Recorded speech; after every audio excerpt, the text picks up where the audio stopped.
Salut à tous et bienvenue sur Geeko World. On est le mercredi 30 octobre 2024, il est 14 h et on va regarder ensemble l'actualité manga et animé des derniers jours. Oui, je sais, ça fait quelques jours qu'on n'a pas pu faire de point parce que voilà, j'étais pas mal occupé, vous comprendrez pourquoi, sûrement lors de la prochaine review de Dragon Ball Daima sur la chaîne, mais bon, peu importe. Ça sera la surprise. En attendant, grosse session de rattrapage de l'actualité manga, surtout du Weekly Shonen Jump, magazine, animation, tout ça. Donc on va pas traîner, on va passer directement au vif du sujet. Donc nous voilà cette fois sur X. Et on va commencer avec Togashi qui continue sur une excellente lancée. En fait, il a entamé la production du chapitre 424. Donc ça y est, la nouvelle vague est bien entamée, donc 2 chapitres pour Hunter x Hunter. Ça fait extrêmement plaisir, c'est ce qu'on mérite. Donc on va surveiller ça, merci Togashi de se remettre au boulot. Il y a le mangaka derrière l'œuvre Osamu, qui est un nouveau titre en ce moment, qui a tout simplement accordé une petite interview question-réponse, où il a mentionné que Dragon Ball et One Piece étaient ses mangas favoris, comme la plupart des gens, j'ai envie de dire. Donc pas de surprise là-dessus. Les fans du manga Kinder Curtain War, disponible chez nous, chez Kiun, il faut savoir que les fans auront de quoi se faire plaisir, parce qu'il va y avoir un manga bonus, une sorte de spin-off en 180 pages, voilà, centré sur le personnage de Luke. Voilà, je suis pas encore à jour sur le manga, donc il faudrait que je m'y mette un petit peu plus, mais ça peut être pas mal, donc je pense que ça viendra compléter un tome ou un truc comme ça, affaire à suivre. Pour les fans des mangas de Jump, on a Kill Buu tome 7, la couverture est sortie. Et Shiroda a teasé de nouvelles informations importantes qui seront dévoilées au sujet de One Piece dans une session de questions-réponses. Ça sera publié dans le Shonen Jump numéro 49. Donc normalement ça devrait pas tarder à leaker à l'heure où je tourne cette vidéo. The Elusive Samurai aura donc le lead color et la page couleur, enfin le lead color, la couverture et la double page couleur d'ouverture du Shonen Jump numéro 49 d'ailleurs. Kagurabashi aura des pages couleurs, etc. Donc c'est très très bien. Witch Watch, lui, sera quant à lui en pause dans le numéro 49 du Jump. Et on a une nouvelle vague de couverture du Weekly Shonen Jump. Donc notamment, est-ce que ça va bugger si j'essaie de vous l'ouvrir? Je sais pas du tout. Akane Banashi, voilà, Akane Banashi, un des gros coups de cœur du moment. Donc franchement, la couverture est exceptionnelle. Non, je crois qu'il y a un petit bug d'affichage, mais bon, peu importe. Il y a également, ça on en avait déjà parlé, la nouvelle couverture de... J'ai mangé son nom, trop de mémoire, mais bon, peu importe. Astro Royal, et ensuite un nouveau manga qui a commencé il n'y a pas très longtemps. J'aime bien le car design. On va continuer avec ensuite Witch Watch tome 19 déjà, ça passe assez vite pour ce manga par l'auteur de Skate Dance. On va s'attarder sur on n'a pas pu le faire jeudi semaine dernière, parce que j'étais parti à l'étranger, mais donc il y a le classement du Shonen Jump numéro 48 qui est sorti. Donc on va le passer rapidement en revue. En dernière place, il y avait Kill Blue Ultimate Exorcist Kiyoshi, donc c'est le nouveau manga que je vous ai parlé dans le Shonen Jump. Donc tout ce qui est manga d'exorcisme, visiblement, c'est pas trop la mode en ce moment dans le magazine, parce que News Exorcist est 12ème. Bon, peu importe. Classé 10ème, Hunter x Hunter, comme je vous l'ai dit, on en a déjà parlé plusieurs fois, c'est pas alarmant, c'est normal, c'est parce que le magazine incite à lire les autres mangas, et puis il y a Hunter x Hunter, un statut intouchable, donc peu importe. Astro Royal, pas classé cette semaine parce que page couleur, et c'est tant mieux, les pages couleurs font toujours plaisir de Ken Wakui. Witch Watch, classé 7ème, Mian Roboko, la comédie, 6ème, Akane Banashi, sur le podium cette fois, avec la 3ème place du classement. Bon, Blue Box à part parce que page couleur, Sakamoto Days 2ème, belle performance, et Kagurabashi, j'avais oublié son nom pendant quelques instants, mais bon, on ferme la parenthèse, et puis la couverture était décernée à Michanyo Sakura Family, je vais vous la montrer juste après. Voilà, on enchaîne directement avec Keiju Number 8, donc le manga a dépassé les 16 millions de copies en circulation pour ses 14 tomes, donc les 14 premiers tomes, c'est propre, honnêtement c'est vraiment propre. Togashi a confirmé que le chapitre 406 de Hunter x Hunter était complètement finalisé. Voilà. Je vous en ai déjà parlé, n'hésitez pas à aller voir les précédentes vidéos sur le sujet. Mais Hunter x Hunter maintenant n'est plus hebdomadaire, c'est un manga qui a un statut un peu particulier, c'est-à-dire que c'est un manga qui va être maintenant plus publié en fonction de l'avancée du travail de Togashi.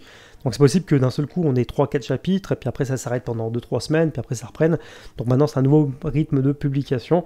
Donc on sait au moins que le 406 est finalisé, et que les choses avancent bien pour le reste.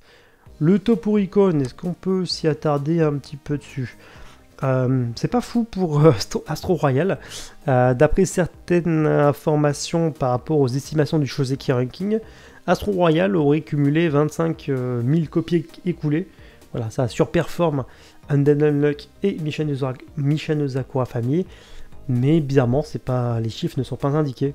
Parce que là, pour l'instant, c'est un peu... Enfin, les chiffres donnés tels quels par rapport au Top Oricon, c'est pas fou et c'est un peu inquiétant. Blue Box, bon, bah, pas de surprise, en plus, il y a l'anime qui est derrière, donc je pense que ça sent très bon.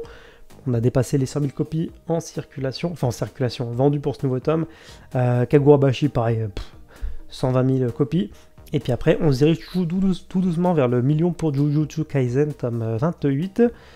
World Trigger, pour les fans de World Trigger, bon, c'est toujours laborieux, le manga sera absent au prochain numéro du Jump Square, voilà. Shonen Jump Plus, on a eu quelques couvertures. Je vais pas tout vous montrer, parce qu'en vrai, pas on s'en fout, mais ça va prendre du temps. Mais dans le lot, il y a Dadadan, tome 17, Kaiju numéro 8, tome 14, Hokkaido Girls, on s'en fiche, Kindergarten Wars, tome 12, et il y en a beaucoup qui m'en ont parlé, donc je vous le partage, Mariage Toxin, tome 11. Il y en a certains d'entre vous qui me le conseillent, il faudrait que j'y jette un oeil. J'ai pas trop le temps en ce moment, là je suis sur Gachakuta en ce moment, mais voilà, promis j'y jetterai un oeil à l'occasion. Voilà pour les couvertures, la preview du Jump niveau 49, on va en parler en détail juste après. La page couleur de Ken Wakui pour Astro Royal, dans le numéro 48 du Jump. Mission Sakura Family, la couverture donc du Shonen Jump numéro 48, voilà. De quoi faire plaisir aux fans, parce que profitez-en si vous êtes fan de la série, achetez le numéro, parce que sinon, voilà. La série, on sait qu'elle est sur la fin, et puis c'est rare quand elle fait la couverture, donc profitez-en. Sakamoto Days, on a eu le light novel, donc la couverture de light novel qui a été dévoilée. La voici. Ça reste fidèle au délire de Sakamoto Days. Il n'y a pas de trahison, autre chose choquante. Le Jump Giga, là aussi, pareil, c'est Mission Sakura Family.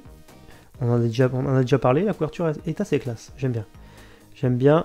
Il y a l'auteur de Haikyuu qui est revenu pour une illustration spéciale. En rapport avec une petite boutique, avec du merchandising, etc. Pour Haikyuu. Donc voilà. Rien de bien fou, mais ça fait toujours plaisir d'avoir de l'inédit pour une série qui est terminée. Ça fait toujours plaisir quand on est fan d'un titre, d'avoir de nouveaux trucs à se mettre sous la dent. Donc c'est tant mieux. D'ailleurs, Haikyuu a célébré son 10e anniversaire de l'anime. Petit visuel pour célébrer ça à l'occasion. Masakazu Katsura, donc vous connaissez Video Girl Eye, et puis d'autres gros mangas, va s'occuper de la prochaine couverture du Dragon Ball Super Gallery Project. Voilà. Donc je suis curieux de voir ça. Ce que va donner son style sur les œuvres d'Akira Toriyama.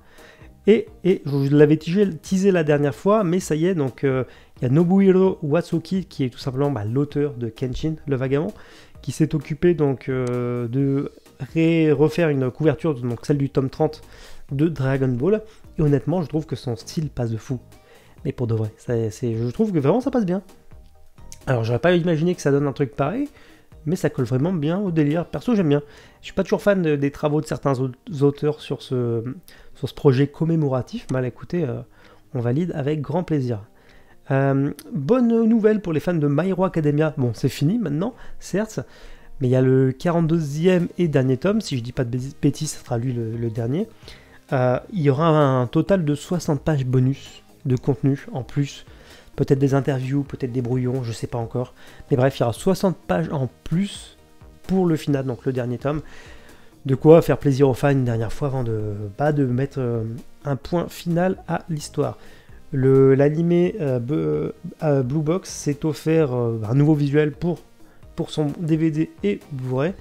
Il y a également Dadadan qui s'est offert une couverture de magazine. Alors j'aime pas le style pour le coup. Ça rend pas bien hommage au délire du manga. Mais bon, pourquoi pas. One Punch Man a dépassé les 32 millions de copies en circulation. C'est juste colossal. Et j'aime bien l'illustration là, qui a été utilisée. Ils sont en Grèce. C'est original pour un manga. On va parler maintenant des carnets de l'apothicaire. Parce que oui, ça y est, enfin ça avance. On a un nouveau visuel qui est à la fois fidèle à ce qu'on a déjà eu pour les précédents visuels, mais à la fois totalement dans la lignée de l'ADN de ce qui a déjà été fait niveau marketing. Ça reste donc dans la veine de, on va dire, la partie visuelle, l'ADN et l'esthétique des précédentes affiches, mais j'adore vraiment ce nouveau poster. Donc ça ressemble à ce qu'on a déjà vu, mais en même temps c'est une nouvelle proposition. Donc pour la saison 2, nouveau poster pour la saison 2 de Les Carnets de l'Apothicaire. Pour rappel, ça sortira le 10 janvier 2024 et sera le studio Toho Animation et OLM, donc la collaboration pour ce nouveau projet et cette suite très attendue. D'ailleurs, autre petit cadeau, voilà, un autre petit visuel un peu plus cool, un peu plus chill pour les carnets de l'apothicaire saison 2. Et une bonne nouvelle, alors je pense pas encore une fois, il faudra sortir les VPN je pense, ou passer par des sites de téléchargement, peu importe, mais Look Back va sortir partout dans le monde. C'est une très bonne nouvelle, c'est le manga, donc le one-shot de Tatsuki Fushimoto, donc l'auteur de Chainsaw Man. Donc ce manga arrive, enfin son manga, le film qui adapte plutôt le manga, arrive les 7 et 8 novembre 2024 à travers le monde sur Amazon Prime. Voilà, on pourra le choper quoi qu'il arrive, donc ça fait extrêmement plaisir pour ceux qui l'avaient loupé au cinéma. Et sinon, il y a eu un petit report pour on va dire la nouvelle version de l'arc Fishman Island, donc l'arc des hommes poissons de One Piece. Donc la diffusion de la nouvelle version de l'animé a été reportée au 3 novembre 2024, suite tout simplement à un match de baseball qui est une religion là-bas un peu au Japon. Et voilà pour l'actualité manga et animé du jour. J'essaie de rattraper le train, on va dire. J'essaie d'aller le plus vite possible. On va reprendre un rythme un peu plus cool à partir de demain. On se retrouve bientôt pour la review de Dragon Ball Daima, tome numéro 3, je suis fatigué. Épisode 3, et sur ce, je vous dis à bientôt pour une prochaine vidéo.